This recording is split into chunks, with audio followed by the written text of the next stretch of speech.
Après avoir passé le tournant du XXIe siècle et malgré les progrès nombreux accomplis dans le monde, dans le sens d'une plus grande justice sociale, tant reste à faire.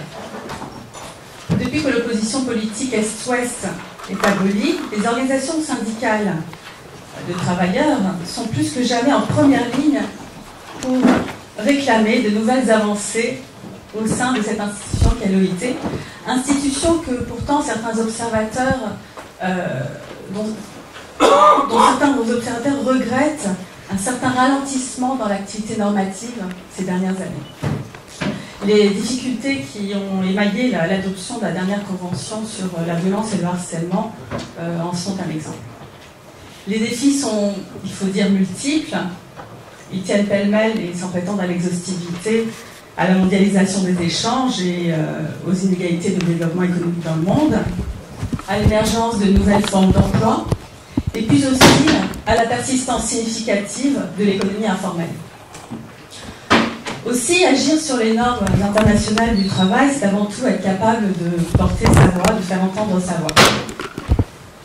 Les travailleurs font entendre la leur à l'OIT de façon originale, depuis l'origine, dans le cadre du tripartisme.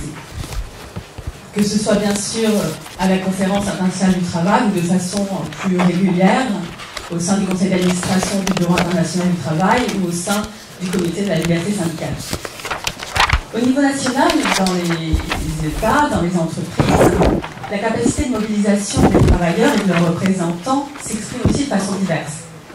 Avant tout, elle existe dans le monde entier et, en théorie, au moins, à travers la liberté syndicale, le droit syndical, le droit de la négociation collective, ces droits et libertés étant, comme vous le savez, affirmés et défendus dans le cadre de conventions internationales de l'OIT, convention d'ailleurs déclarée fondamentale. Les organisations syndicales ont donc le droit d'exister, de s'exprimer, d'agir, et leurs militants, leurs adhérents actifs sur le terrain doivent être protégés pour cela, quand ils militent par l'action, par la revendication ou par le droit.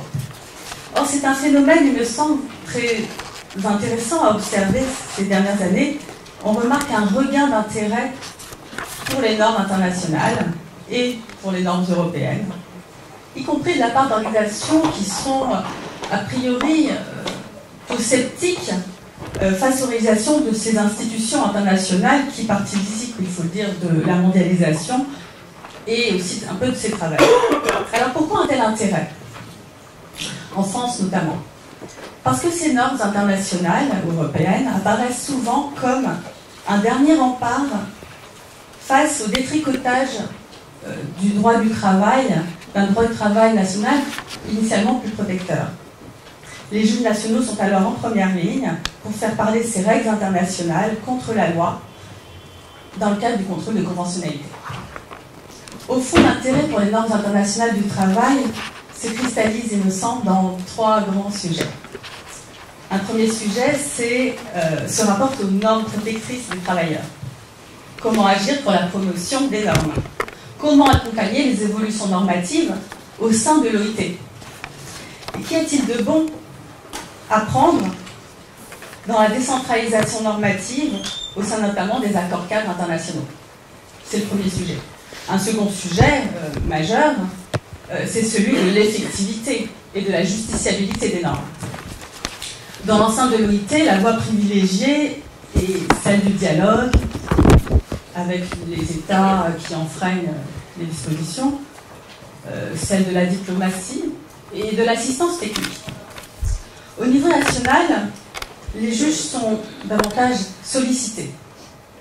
Pourrait-on imaginer demain un véritable tribunal international du travail sur le modèle de la Cour internationale de justice, ou peut-être plus modestement, mais peut-être aussi plus efficacement, parce que plus souvent sollicité, sur le modèle du Comité européen des droits sociaux?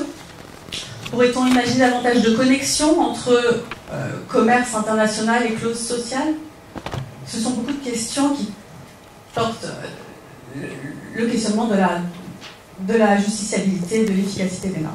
Un troisième sujet, peut-être qui nous ramène à des questionnements plus institutionnels, mais qui découlent des premiers, c'est celui des interlocuteurs dans le cadre du tripartisme.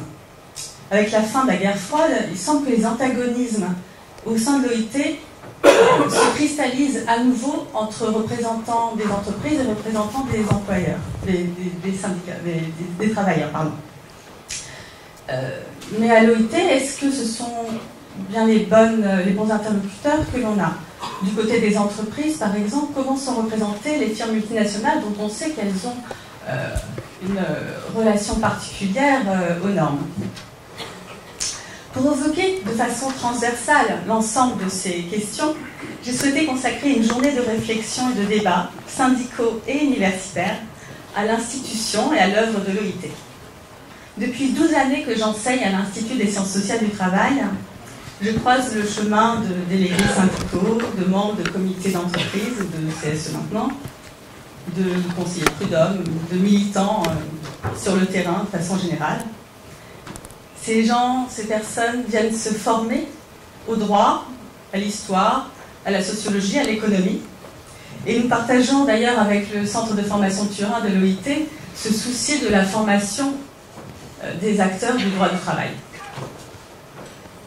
Alors, nous allons revenir aujourd'hui sur beaucoup de sujets qui intéressent notamment les militants syndicaux dans leur action, mais aussi les universitaires, les doctorants. Aujourd'hui, on va faire un petit peu l'Institut des sciences sociales du travail hors les murs. On est toujours à Paris 1, mais dans un autre cadre.